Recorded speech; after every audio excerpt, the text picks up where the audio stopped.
Fargo Brewing is a company. It's a local's favorite, and obviously it's made right here, I would assume, in Fargo, right?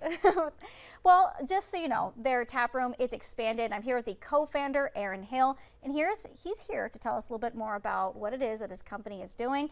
I see all these wonderful beers right here, and I will be the smeller, not the taster. Okay, I'll do the tasting, yeah, but thanks. I will say before we get started, I'm a little disappointed because I Okay. feel like every day should be National Beer Day. Not just one day a year, every day is National Beer Day, right? Come on. It is, or at least, you know, heavily, you know, Friday, Saturday. Every day. Every day? Every day, Every okay. day's beer Every day. day. At Fargo Brewing Company, every you day. know, beer for breakfast. So let's talk about some beers. So I brought 4 different ones. We've got a different variety here. I'm going to start with Stone's Throw Scottish Ale. Okay. This is our most popular beer. So when you say Scottish ale, I just really want to like learn here more about this. Like, is that supposed to be like, oh, that's like the Merlot, or what does that mean? So yeah, it's basically patterned after a historical style of beer that would have been made in Scotland. So there's different regions produce different types of beers because of the different ingredients they grow or can grow, things like that. So this one's patterned after one that would have been made in Scotland. So we're trying to emulate what it would have been made like. Okay. But this is actually our most popular beer, and I know it's dark. People get scared. It's like, I don't like dark beer,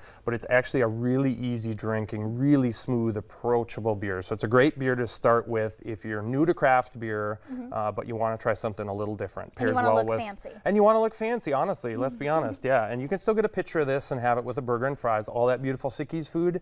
This beer goes great with. Okay. So this is actually our second most popular beer, and I know we talk about it today doesn't feel like summer, but this is the summer beer. So this is called Kenny's Lemonade. And you know what you can always do is you can always have this beer and then have summer inside. Exactly, so summer up here and in your mouth, right? A party in your mouth, as Chow said. Yes. So this is a Radler, and a Radler is a beer that's infused with a soda. So this one, we make our own lemon soda in-house at Fargo Brewing, and then we infuse it with the beer. Which I love, because when you have kiddos and you want to go to a brewery and you want to have, you know, a nice adult, but you have children, they can go and have that soda and they can join right in. They can have a root beer or some of that. So Well, this does have beer in it, so I wouldn't recommend giving it. No, I thought you said you make a soda. We make a soda and then blend it with the beer. So you this know, is a blend of a beer and a soda. I have an idea for you. You should make your own soda. Okay, good. We'll take that. But anyway, this one is great for the summer. It's not too sweet. It's not too tart. It's really, really fantastic when it's hot outside. So Kenny's Lemonade, that is a fan favorite as well. So over on this end, closer to you, we have, these are a little more adventurous, a little more interesting and kind of different. So this one here is called Just Desserts. It is a German chocolate cake inspired pastry stout. So we did use toasted coconut in this. With this one, it's a little higher in alcohol content. So like this one's like 3%, this one's like closer to 9%. So you got to be a little careful, but it's kind of a decadent treat. You know, it's not meant to drink a lot of them, it's meant to have one of them. Okay. Really, it's like really fun beer. It's the port of there you go. Yes, Yes, exactly right. Correct. Yeah. So maybe these would be more like your lighter, your whites, your Rieslings, Chardonnays, things like that. And now we get into kind of the heavier stuff. Yeah, exactly. This one's going to be a little more unique, maybe more like a fruited one. I'm really proud of this one. Yeah, so this is There She Goza. So it's a prickly pear sour, or a goza, and a goza is made with a little bit of sea salt. And this one, of course, we used prickly pear. But this was brewed for International Women's Collaboration Brew Day. I love that. So the intent of that whole thing is nationwide to get breweries to have their female employees get involved, create the recipe, brew the beer, package it. So our ladies at Fargo Brewing, from top to bottom, made and packaged and did all of that. I love this. That was a great idea.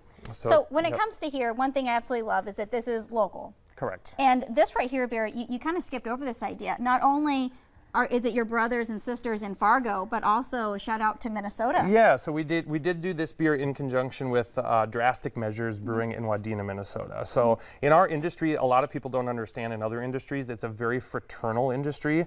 Maybe you noticed I hugged some of the people when I came in, and we're very close. And so we've done collaborations with Junkyard and some other breweries too, where we get together, we design a beer, we brew the beer, we get to hang out. And so this one was Drastic Measures in Wadena, Minnesota. Well, I love that. And that's I think that's called being Minnesota, North Dakota nice. Yeah, exactly. Where we work together. We don't always need to argue. So I love that idea. Well, I'm definitely going to try, maybe when it warms up a little bit. But, you know, you really have me going with that one of those, you know, after dinner.